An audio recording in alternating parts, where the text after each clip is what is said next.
as we go into winter, you know, this is choke cherry here, and it's pretty much all the fruit's gone, all the buds are gone, but we still have winterberry, you know, with all the fruit on.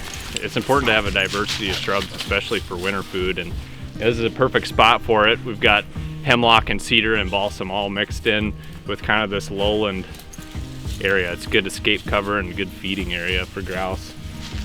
Especially once the snow starts piling in, this will be an excellent place for them to get a break. So my name is Jared Elm, and I'm a forest wildlife specialist with the Ruffed Grouse Society, which is a partnership with the USDA Natural Resource Conservation Service and the Wisconsin DNR.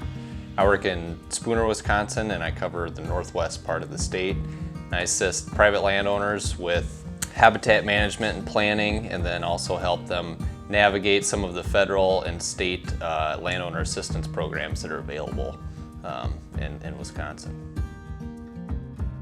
So going into like brooding season, so when those chicks hatch, they're eating primarily invertebrates, you know, insects. You know, a lot of times they will eat clover buds, but really having sources that are good for our pollinators that create an abundance of different varieties of insects that hatch at different times. You know, it's kind of like trout fishing. You can hit the water one day and you'll have a mayfly hatch, maybe you'll have a stonefly hatch the next day. Those forest trails and landings in that woodland is the same.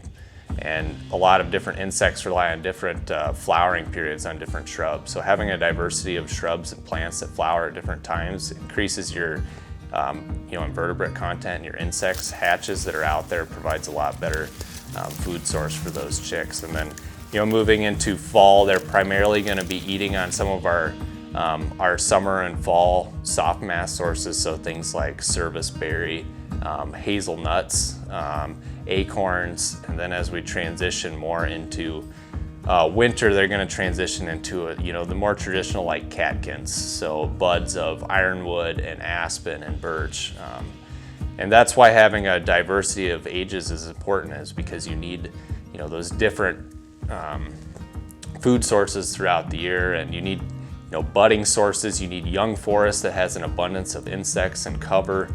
Because there's a lot of, you know, herbaceous plants flowering at different times, but we also need, you know, sometimes that older forest that has those catkins and that diversity. Private landowners are set up really well because when you're a private land manager, you don't have to go through a public comment process, you don't have to go through a NEPA evaluation.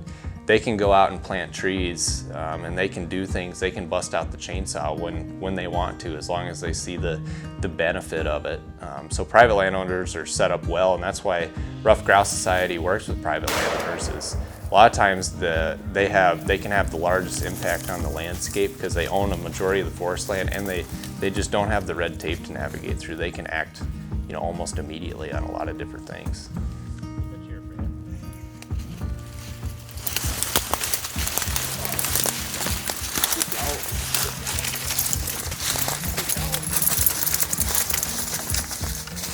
Nice big bird.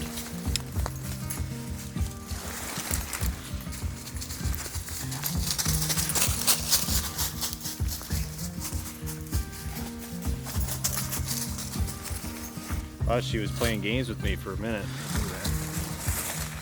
Nice big gray face. Male. Beautiful fan. Yeah. It's an adult.